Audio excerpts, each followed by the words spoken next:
And thank you everybody for being here. We've got a good crowd of people here tonight.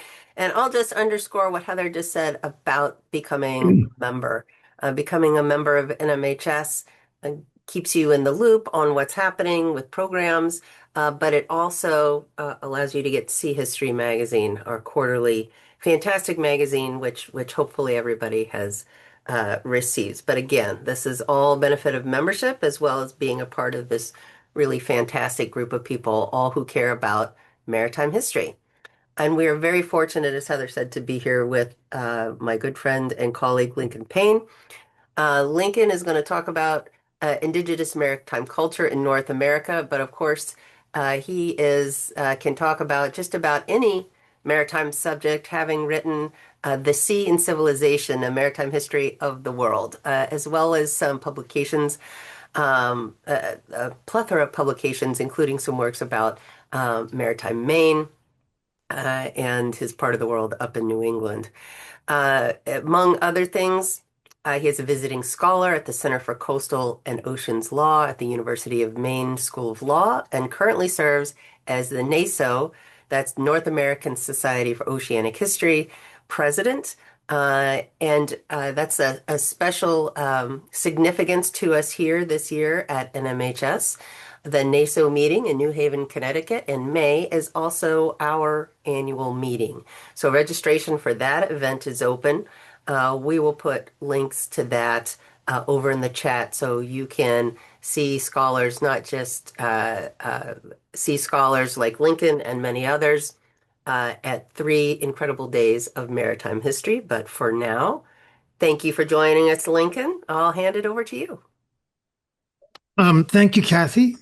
It's a pleasure to be here. One thing Kathy didn't mention was that I used to actually be affiliated, employed That's by right. How the could I National Maritime forget? Historical Society. And I can tell you that Sea History was a good magazine 35 or 40 years ago.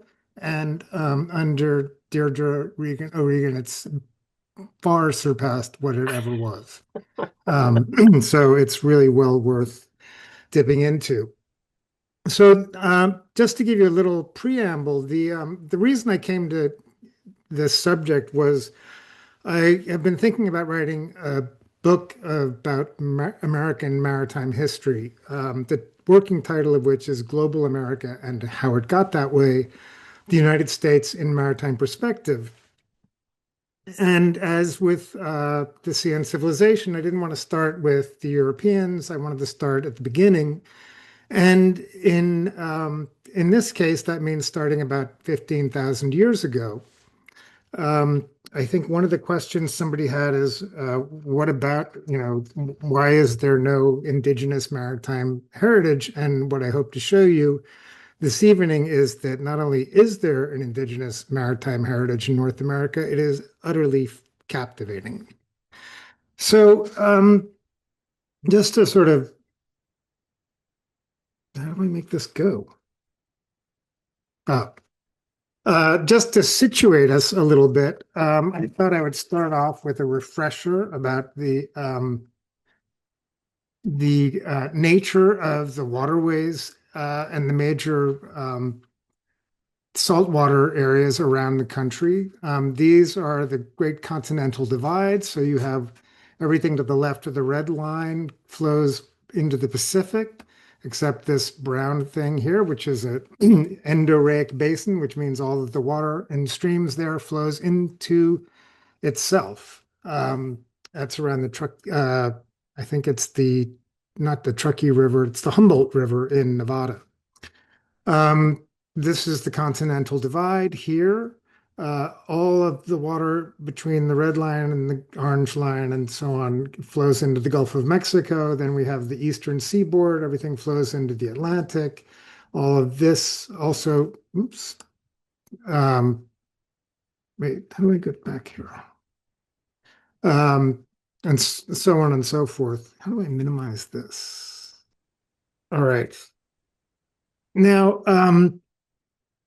these are the sort of, broadly speaking, Indigenous American culture areas that we'll also be talking about Probably not so much the plateau or the Great Basin or the Southwest, but certainly the West Coast, the Northwest Coast in particular, California.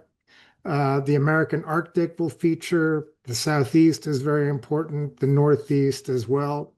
And then we have over on the West Coast, we have the Salish Sea, which is starts in the south, if you will, in Washington State and Puget Sound, includes Strait of Juan de Fuca and the Strait of Georgia up into British Columbia and between British Columbia and Vancouver Island. And to give you a sense of why it's a little difficult to write a comprehensive story or history of Native American or Indigenous maritime culture, it's partly to do with the fact that there were so many different peoples living here. Um, this map shows languages, which is one way that anthropologists and ethnographers tend to think about the groupings of indigenous people. As you can see, there are 32 language families, which is an enormous number. And the estimate is that there were probably 500 languages spoken uh, between Mexico and Canada at one time. And probably 200 of those are still extant, and many of those are on the verge of extinction because there are too few speakers to carry on.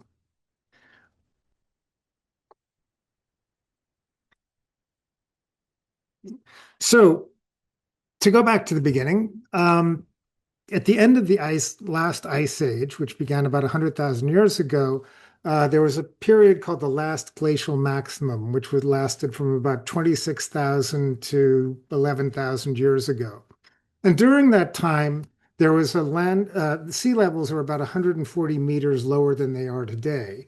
And what that meant was that much of the Bering Sea, which is only about 100 meters deep, and about half of it, certainly the Bering Strait and a lot of the East Siberian Sea were dry land. And so um, the people today refer to the region between the Mackenzie River in Canada and the Yukon and the Lena River in Siberia, and then north from the north side of this map to the Aleutian Islands and the Kamchatka Peninsula in Asia, refer to this area as Beringia, which was about 2,000 miles east to west and about 1,000 miles, say, north to south.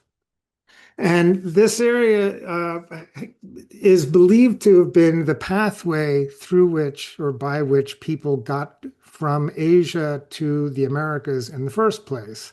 And the current thinking is that the original settlers of the Americas started in probably on the Kamchatka Peninsula and worked their way north and then southeast and then east along what was called the Kelp Highway.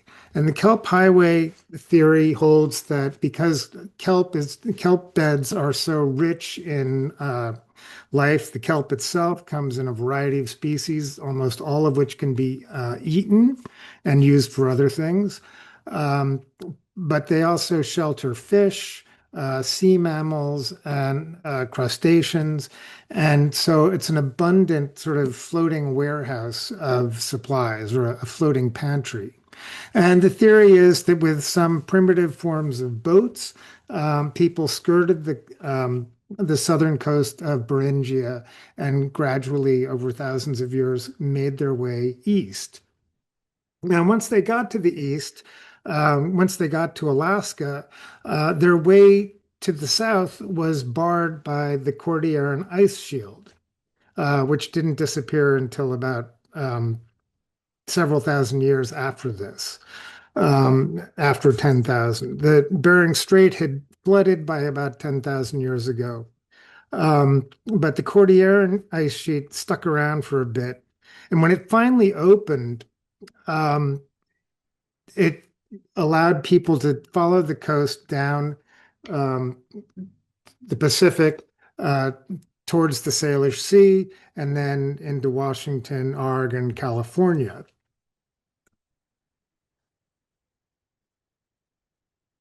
So this is what the route looks like. As I said, these are called the Japan, Proto-Sakhalin, Hokkaido, and Kuril Islands, is what that PSHK stands for. And then up around Kamchatka, and then following either this route or perhaps a route along the Aleutian Islands, and then down along the coast. And what's remarkable, I think I misspoke earlier, this all was happening around 15, 14,000 years ago, not 10,000.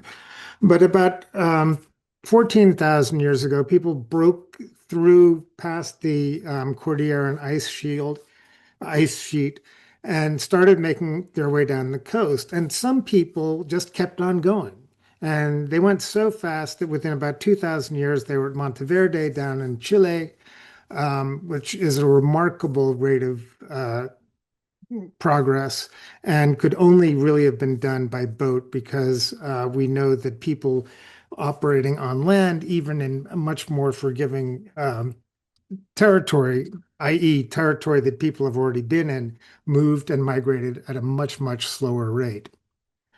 But the interesting thing is that there were 3 or 4 possible ways to get into the heart of North America. Most of Canada at this point was still icebound. So first you had the Columbia River. And the problem with the Columbia River as a route was it's a very good route. Its upper tributaries take you practically to the Continental Divide. And from there, you can then slip into the Missouri and Mississippi Basin and make your way into the heart of the continental United States, the prairies and all that. The problem was that between 15 and 13,000 years ago, there was this phenomenon called glacial Lake Missoula. And glacial Lake Missoula would freeze. There was an ice tongue that came down, and it would freeze up, and then water would build up behind it. And it would build up very, very deep. And eventually, this green area that you see to the right comprised the volume, I think, was the equivalent of about Lake Erie and Lake Ontario combined. And the problem is that because it was held back by an ice lobe, if the ice lobe weakened, bye-bye glacial Lake Missoula. And when this ice dam breached, as it did perhaps dozens of times, water is thought to have exploded out of the canyon at 60 miles an hour and draining the whole lake in about 2 or 3 days. And so nothing in its path survived, including the 200 feet of topsoil that overlay the scablands of what is now eastern Washington state. But some of that soil wound up in the Willamette Valley, and a lot of stuff got shot out into the Pacific. So if people were going up that early, the likelihood of us finding any evidence of it is pretty close to nil if it was in the path of the extruding glacial Lake Missoula. So if we work our way down the coast, the next obvious point of entry, as anybody who knows, who sails or thinks about sailing on the Pacific coast, there aren't a lot of places to sort of tuck in on the west coast of the United States.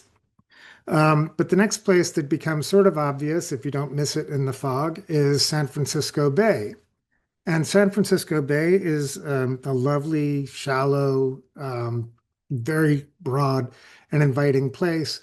But unfortunately, although it has many, many tributaries, they start in the Sierra Nevadas, and they don't really take you anyplace except into that endorheic basin, the Great Basin of the Humboldt River in Nevada.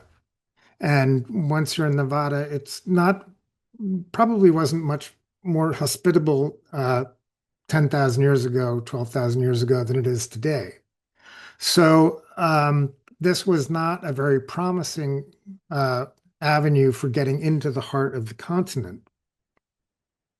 But if you keep going south, you get to the entry via the Colorado River and its tributaries, which take you very close to either the Rio Grande and the Arizona, or excuse me, Texas, via the Gila River.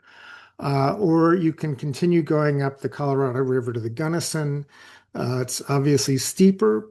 You're probably not taking boats up that way, but once you get up to around Gunnison, you can cross over the Continental Divide, and you'll be at the headwaters, I believe, of the Arkansas River. And I say I believe because my screen here is blocked. In any event, around this time, we also had on the west coast, we had the glaciers coming down and blocking your way east uh, as far as Puget Sound. At the same time, lower sea levels and melting ice conspired to create a completely different looking environment than we have today. And so we had, instead of the Great Lakes that we know now, we had all of these sort of weird phenomena, the Lake Algonquin being the biggest one, which sort of overwhelmed sort of three of the Great Lakes. You had the Champlain Sea, which includes Lake Champlain, which is right adjacent to that number eight. And you had early Lake Ontario, which is much bigger than it is today. And then Lake Erie was broken up into little pieces. And you can see that the Gulf of Maine was vastly bigger than it is today, and as was Cape Cod. So, and this white stuff to the north is, of course, glaciers. And then finally, the last region we'll talk about later on is the Arctic. And I hope you become a little bit more familiar with this map later this evening. The story of Inuit people, Paleo Inuit people who preceded them, is utterly fascinating and really has a lot to do about the globalization before the globalization that we think of today. So the next thing I wanted to talk about is the sort of various uses of the sea and rivers. We're familiar with a lot of these ourselves because the conditions or the way we use the seas are familiar to us.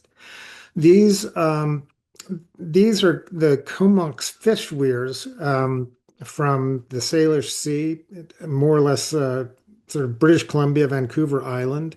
What's fascinating is that the age of these is pretty extraordinary. These date back about 1,400 years, and the remains of these are still in situ. So if you go to Comox on Vancouver Island, you can see the remains of these fish weir stakes in just an unbelievable abundance.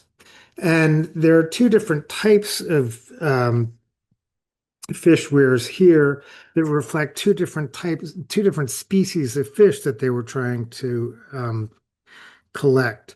The oldest, from 600 or so, were called winged heart traps, and they were designed to catch herring. And about 600 years after that, in about 1300, they were replaced by stakes that were lined up in what's referred to as a winged chevron design. And those were better suited for catching salmon. They had a much, much narrower mouth because herring are shoaling fish and they don't like narrow apertures, and salmon can basically squeeze through something as big as a salmon. They don't require a lot of room. The configuration for both of these setups is a combination of a leader and wing fences oriented like an arrow pointing into a roughly square enclosure. And it's once they get into that enclosure, it's very hard for them to get out. Um, Now, these are not the oldest fish weirs in the world in the Americas. Um, the oldest that we know of, it was just discovered about 2 or 3 years ago off Prince of Wales Island in Alaska. It's not easy to find because it lies at a depth of 170 feet, and it's estimated to be about 111,000 years old. And prior to this, the 6,000-year-old weir on Sebasticook Lake in Newport, Maine, was thought to be the oldest in North America.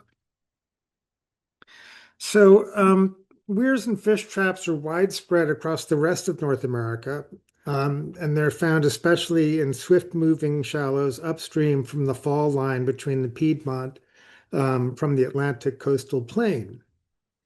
They are tended seasonally according to the migration patterns of the species in question, and these can include herring, alewives, and sturgeon, which swim upstream in the spring to spawn. Uh, well, they do that in the spring. Salmon typically spawn in the fall, although on the Sacramento and San Joaquin rivers in California, king salmon also spawn in the spring. You could also catch American eels, which are catadromous, which means that they mature in fresh or brackish water, and then they return to the mid-Atlantic to breed in the Sargasso Sea in the fall.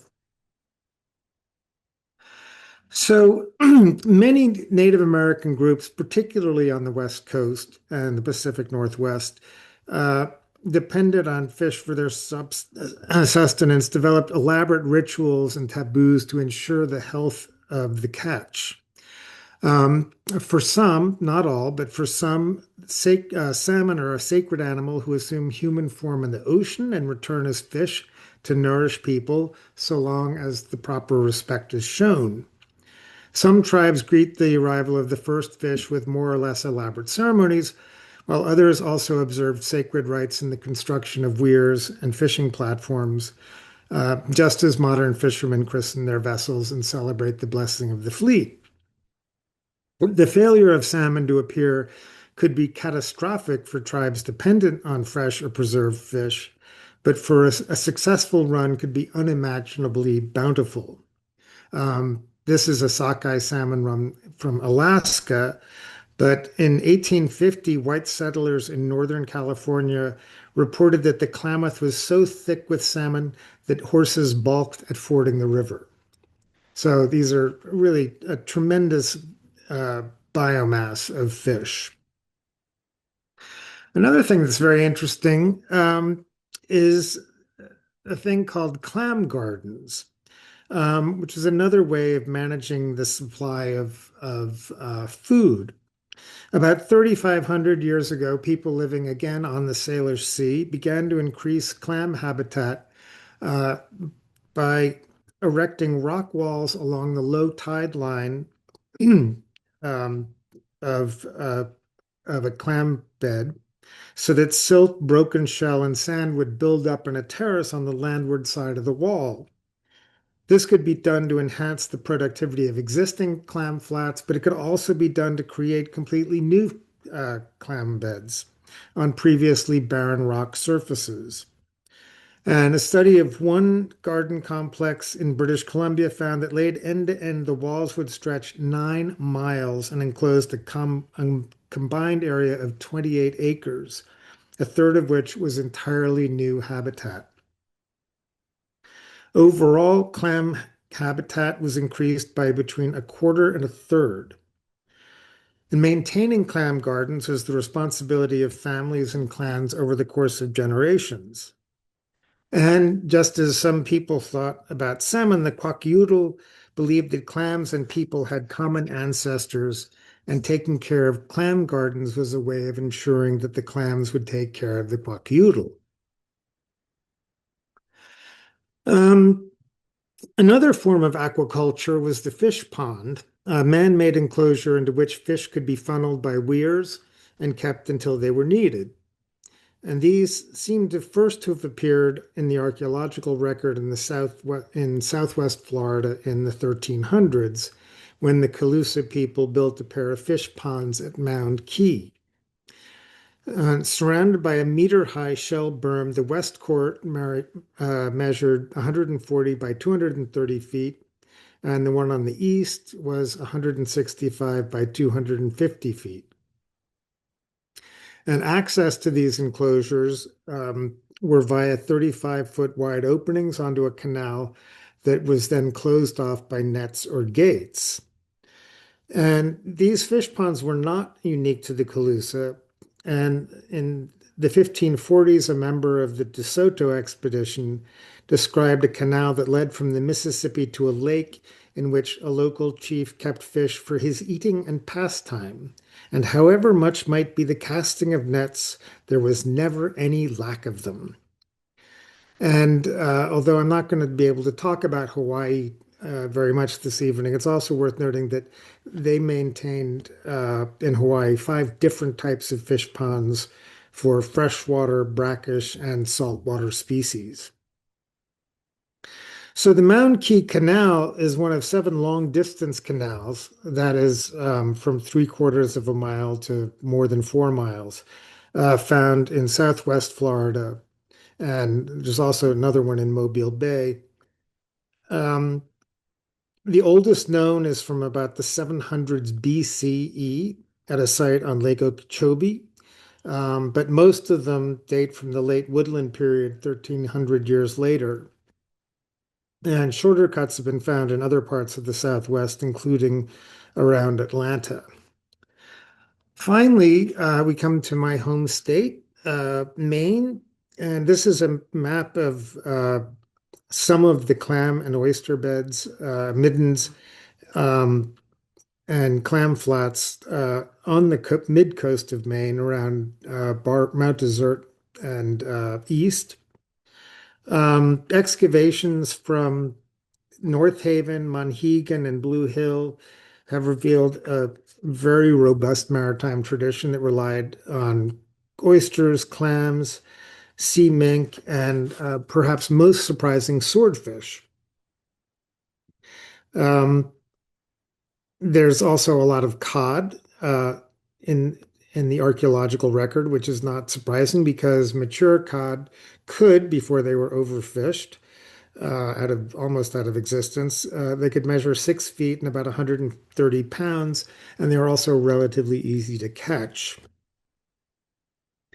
Um, the There are roughly 2,000 shell middens documented across Maine. And you can add to those oyster middens found around Chesapeake Bay and various other parts of the country as well. So next, I wanted to touch on the subject of boats. There are basically 3 types of boats that Native Americans used. Probably the oldest were dugouts, which were you could also call them burnouts. Um, they required the use of a lot of fire, starting with bringing down the trees. You can see in at the letter A up there in the upper right. Then, once the tree was felled, they would take the larger branches off by burning as well. Um, then they would apply fire in various forms to the center line of the boat.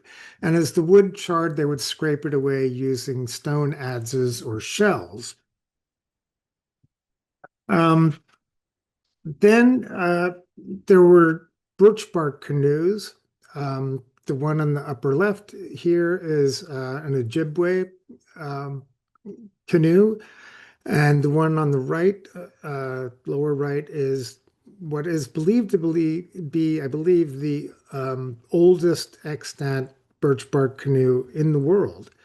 And it is from the 1700s, and it is currently um, on display at the Maine Maritime Museum rather prominently if you ever happen to get up that way.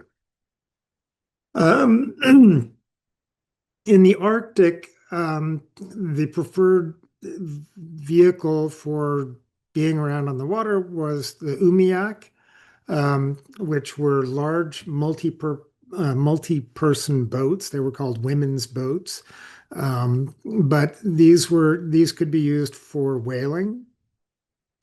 Um, and you'll see another example of that. These were made up of either whalebone frames or wood frames with walrus hide or other hides stretched across it to make it watertight.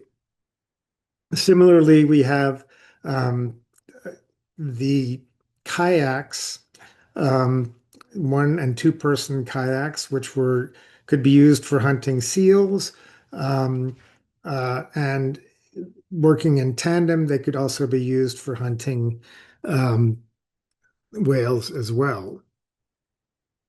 Here, this is a 18th century drawing of Inuit whalers off of Greenland. And you can see the boat on the bottom here, this umiak has about 17 or 18 people. And you can see the ones, oops, excuse me, in the background have a similar number of people. And in the foreground and in the intermediate spaces, you can see people in kayaks, as well as seals. So there is an outlier in the whole sort of boating history of North America, and that is the only planked boat in North America, indigenous planked boat in North America, which is called the Tomol. And the Tomol were built by the Chumash Islanders in the off the coast of Southern California, in the Channel Islands, which lie between Santa Barbara and Los Angeles. And this was probably the Channel Islands were originally settled probably about 13,000 years ago. The oldest skeleton of a person in North America dates from that time. And then the Channel Islands were all sort of, there weren't as many individual islands because lower sea levels made them more agglomerations. But on the island of what was known as, or is now known as Santa Rosa, um, there were the remains of what's known as the Arlington Springs man, or sometimes the Arlington Springs woman. Nobody really knows. In any event, people got there probably using reed boats of some sort. And it wasn't until about 500 AD that people started putting together these planked boats. And this probably had to do with a stratification of society because it required a lot of effort, a lot of time, and a lot of resources, which were not local to the Channel Islands. The Channel Islands is not the first place you would look to see an innovative boat building tradition. But the primary source of wood for the planks tended to be driftwood, and ideally it would be a redwood coming down the coast, 250 miles from Central California. But the tar and the caulking also, and the string or the rope to tie it together, all came from the mainland nearby. So, just trying to keep an eye on the time here. Um, in the Arctic, there are, as I said, that people started off before they got to America, probably on the Kamchatka Peninsula. There were people in what's now called Yakutia or the Sakha Republic of Eastern Siberia and the Chukotka Peninsula facing Alaska. But as very early on, they probably came up from farther south. But in the sort of early 2000s, 1000 BC, there was a lot of communication between the Chukotka Peninsula and Alaska, and that has never stopped. There has always been a communication between North America and Eurasia. We don't think about it enough, and which is too bad. But it reflects a bias away from Indigenous history and towards European history. And it's something I really think that we have to work on collectively. Um, One of the fascinating things about these guys was their interest in hunting very large, dangerous animals like walruses and whales. And the first walrus hunters probably were 4000-ish BC. The oldest clear archaeological evidence in the form of a projectile in the skull of a walrus comes from the Bristol Bay in southern Alaska. And these things weighed 1,300 pounds, and they are not very pleased when they're being hunted. So, developing community-based hunting strategies was crucial to the whole enterprise.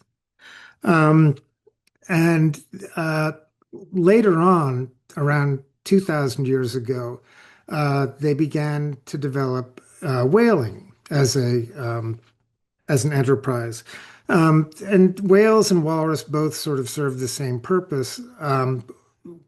Walrus had skin that was very versatile. It could be used for ship ropes, it could be used for containers, it could be used for making boats. The walrus ivory was could be used as handles, made into tools, and it could be shaped into beautiful artifacts. Um, and Whales, and they also produced about 500 kilograms of edible food, which is a lot. Um, Whales similarly produced a lot of food, and they could also be used, turned into oil, which could be used for heat and light.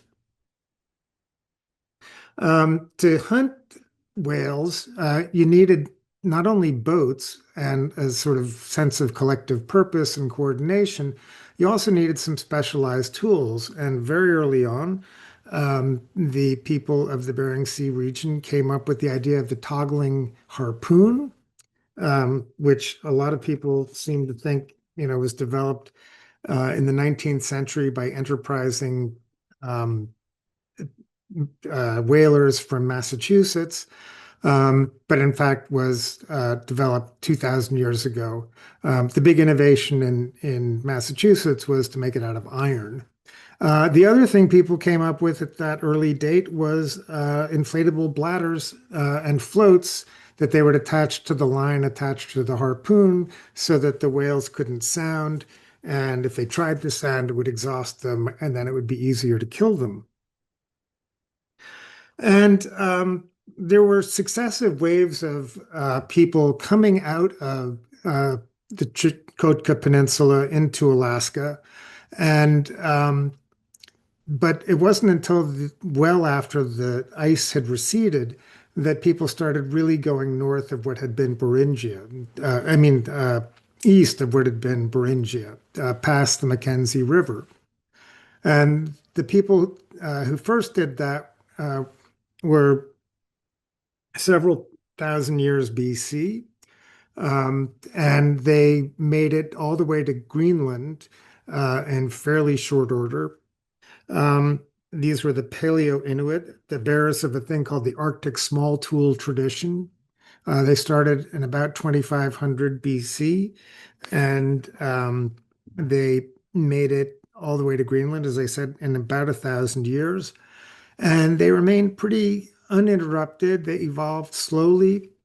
There was the next culture was called the Dorset culture, and that emerged around 500 BC. One of their big innovations was stone lamps fueled by walrus or seal oil. which increased the importance of hunting by kayaks. And the Dorset were ultimately replaced by the Thule tradition, um, who were the immediate ancestors of the modern Inuit, who appeared in Alaska about 1,000 years ago and made it to Greenland and Labrador about uh, 500, 700 years ago. And the speed of the Thule expansion is reflected in the fact that people from northern Alaska to Greenland speak basically one language, divided up into several dialects. Whereas in Alaska and neighboring Siberia, there are five different languages um, of and mutually unintelligible. Now, the other thing about the Thule was that they were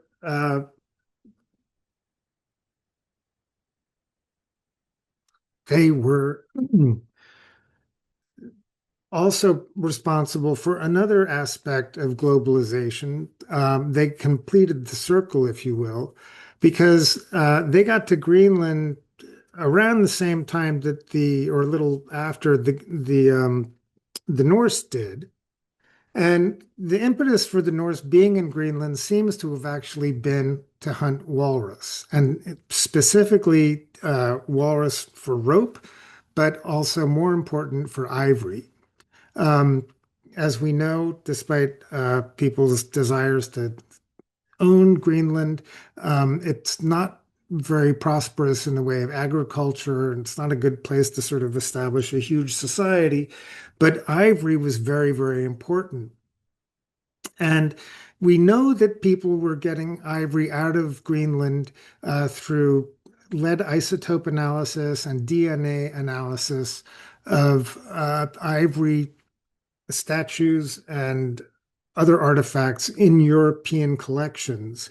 And they have been traced to the Northern Water, which is a Polynya ice-free zone at the head of the Davis Strait, and also in the Fox Basin, which is there between Baffin Island and Hudson Bay.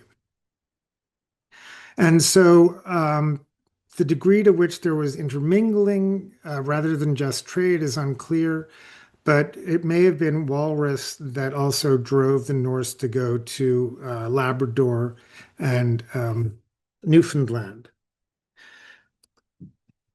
And um, as we know, there's ivory artifacts from walrus native to Greenland and Canada. We also know that there are iron artifacts, iron and other artifacts of Norse origin or European origin that have been found in Inuit contexts across eastern Canada. So,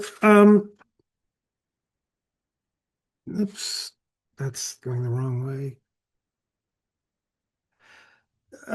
The Another sort of closing of the circle, if you will, happened when the Thule Inuit got down to Newfoundland.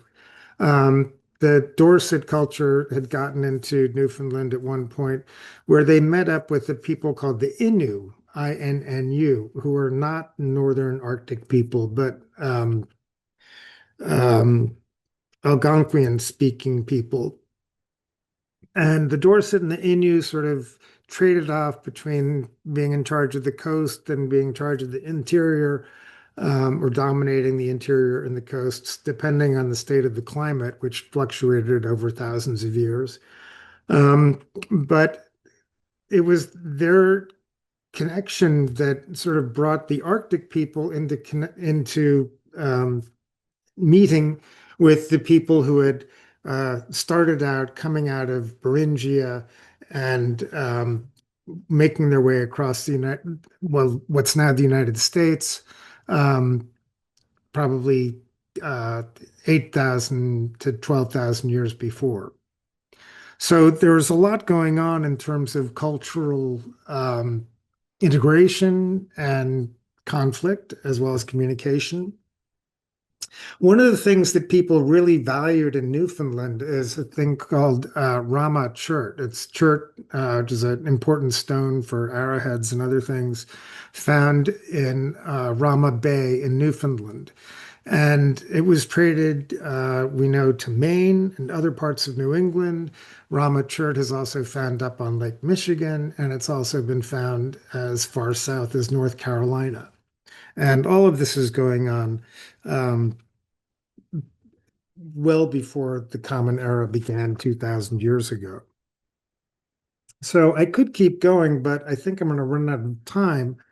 So there's an awful lot to cover, as I suggested at the beginning. Um, so I think I'd be happier to just sort of talk to answer any questions people might have, or hear any other questions or comments. Yeah, thanks, Lincoln. And I think with some of the questions that came in prior to the talk, that'll kind of expand upon some of the things you've been talking about. There were several questions wanting to know um, h- how we know about this period in maritime history. Are these written records? Are these archaeological records? Where were you gathering this information? Well, there's a combination of things. There's archaeological records are predominant, and those are the ones that people have been relying on the longest. There is a lot of linguistic analysis that's been going on. In the last 20, 25 years or so, there's been a tremendous amount of work on genetics, which has really nailed down the fact that native people of North and South America originated in Northeast Asia.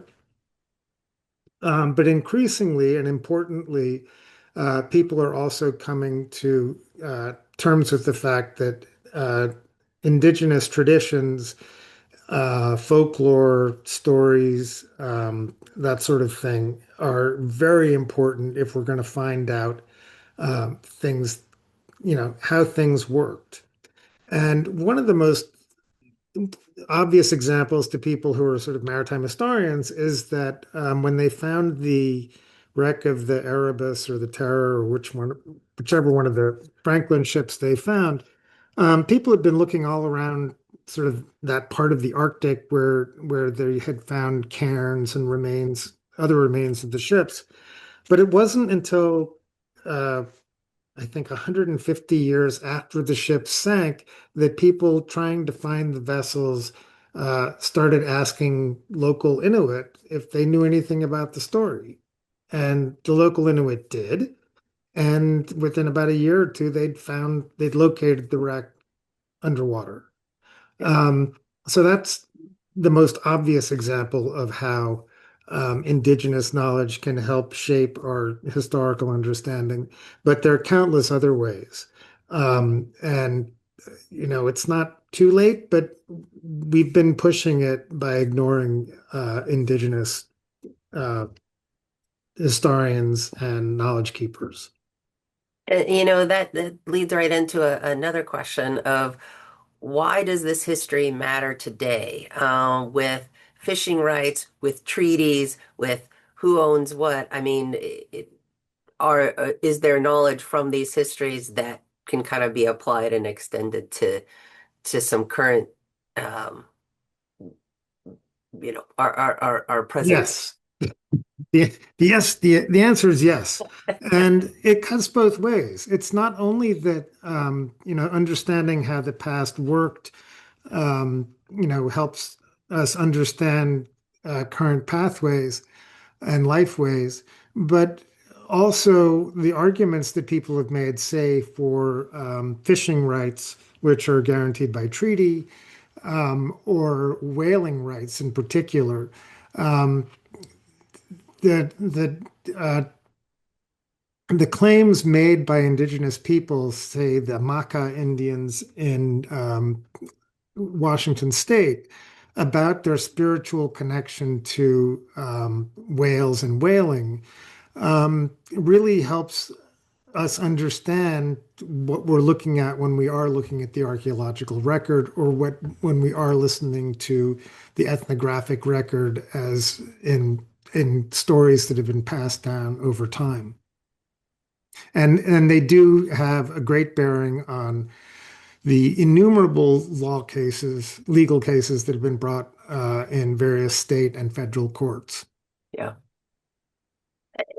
And so you know, you mentioned the canoe at the Maine Maritime Museum. A lot of maritime museums have artifacts or aspects of maritime history. Are there sites that one could visit if you're interested in this part of history?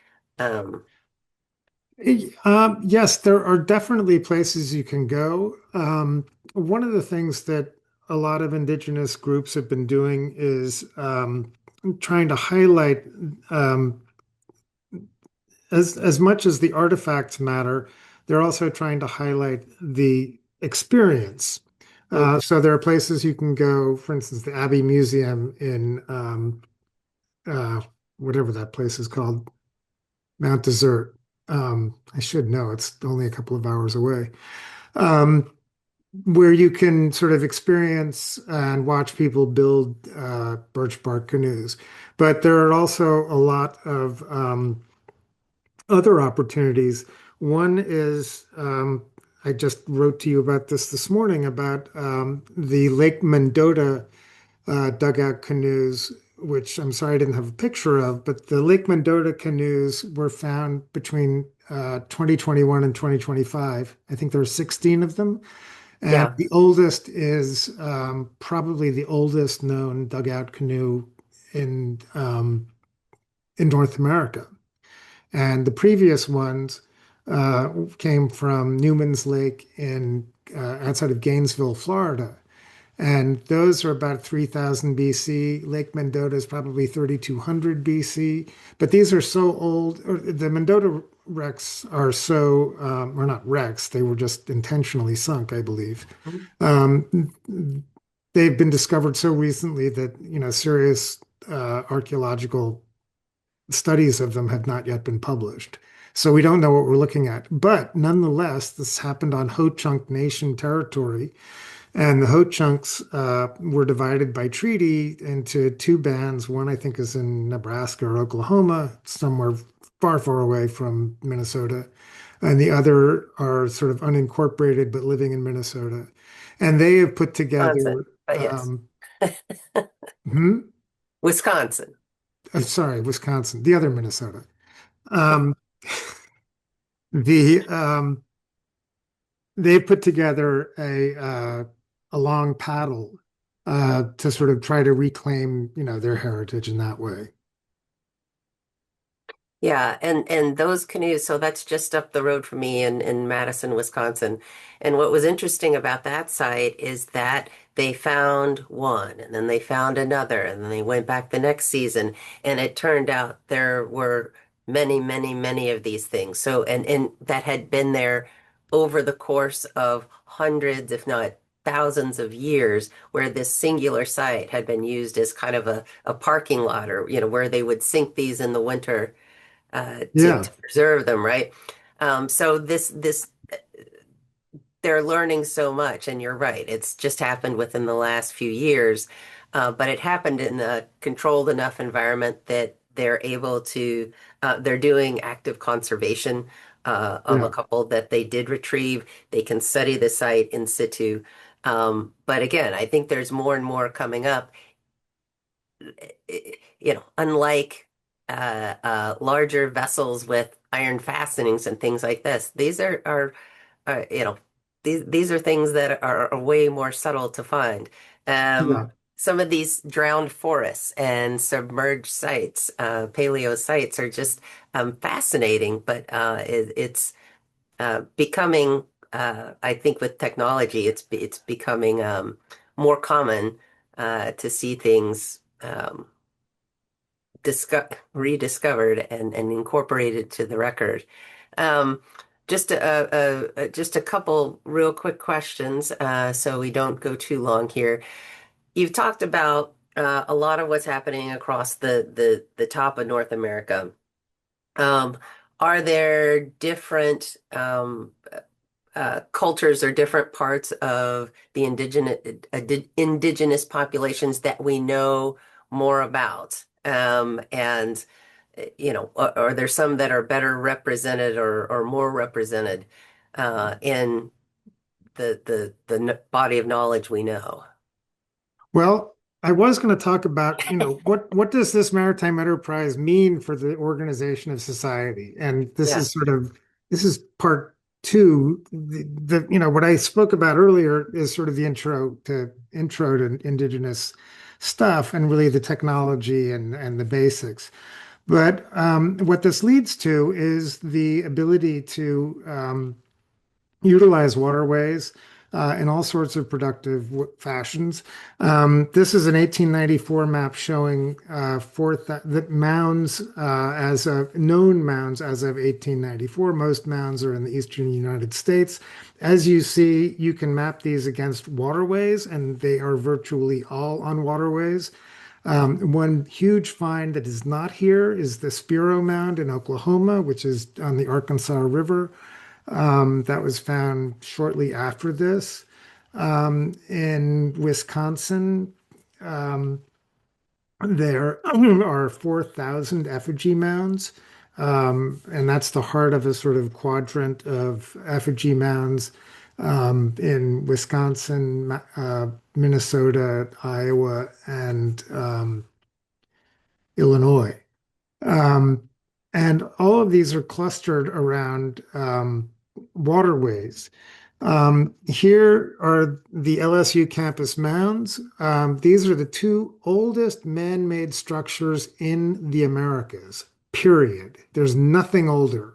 Nothing the Incas made, nothing the Aztecs, the Mayans, the Olmecs, nothing. These are the oldest um, man-made structures. And what's interesting is that Huey Long was so impressed by these that when he relocated LSU, he decided to build the campus right next to or around these mounds. You can see LSU Stadium, and I think behind me in this picture is the LSU Tiger cage.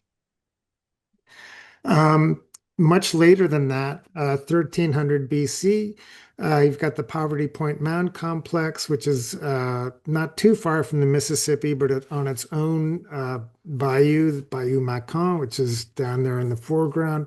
This is an enormous structure, and it's utterly fascinating because we've always assumed that monumental structures require agricultural surplus and a hierarchical society that's clearly delineated.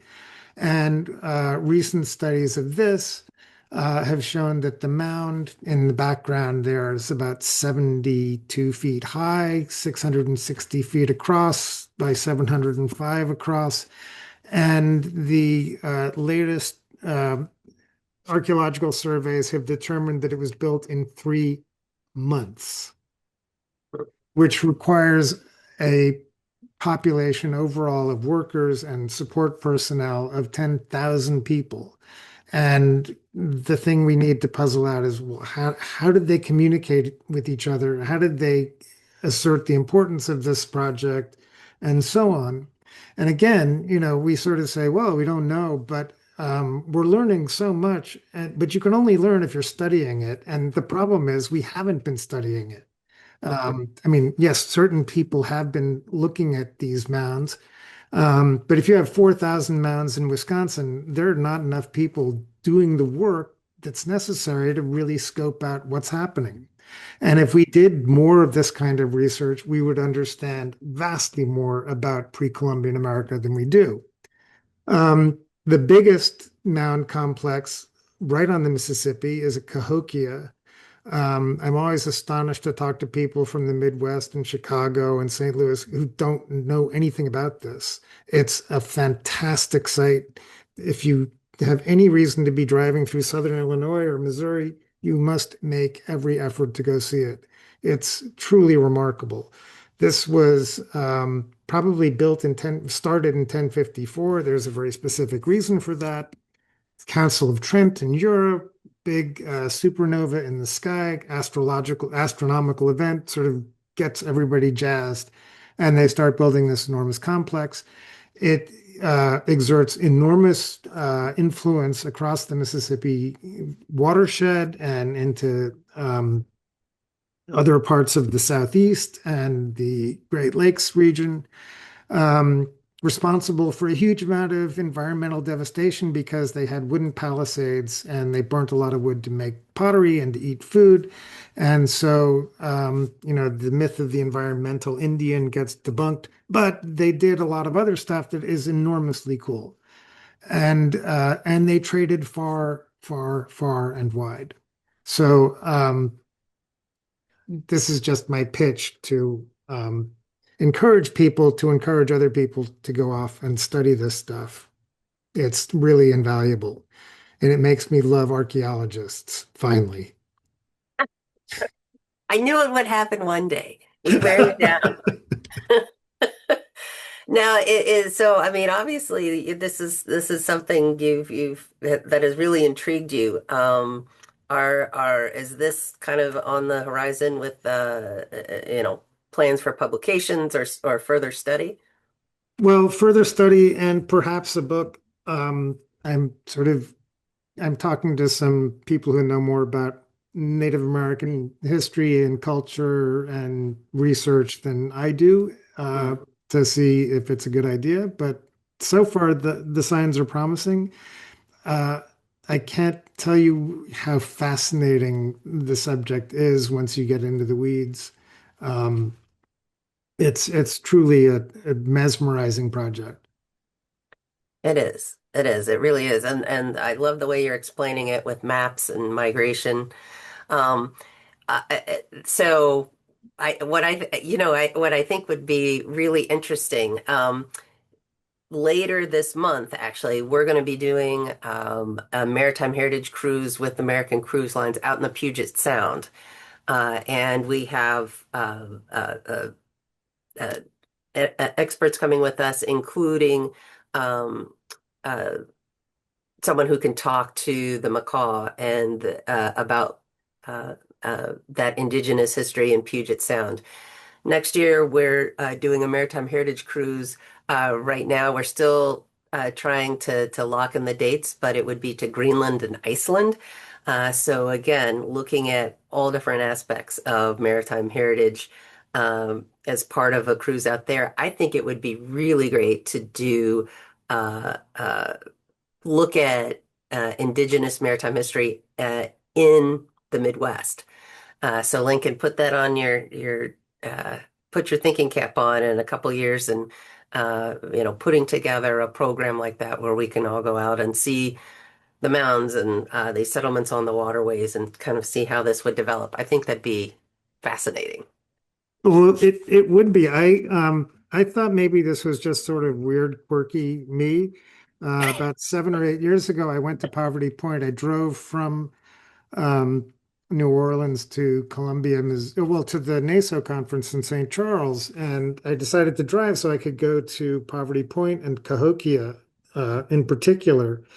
And then last spring we had the NASO meeting in Natchez, and Oh, I sort of said, "Hey, who wants to go to Poverty Point? It's only 2 hours away." And I got four takers, and they were absolutely totally impressed. So yeah. um, it's not just me. And I like bringing this into this larger maritime world. We're celebrating the 250th this year, but of course, maritime history in North America, in all these places we are, go back thousands and thousands of years. Yeah. So, kind of let's extend that to the past, but let's kind of bring it forward to where we are as a maritime nation, which people forget about as well. So, um, I love this. This is tying it all together, and I can't thank you enough for being here with us tonight. Well, thank you. It's been my pleasure. Nice to Yeah. come home to see history. That's right. That's right. It's a homecoming. Dee's over here, and she's done a good job of not harassing during the talk.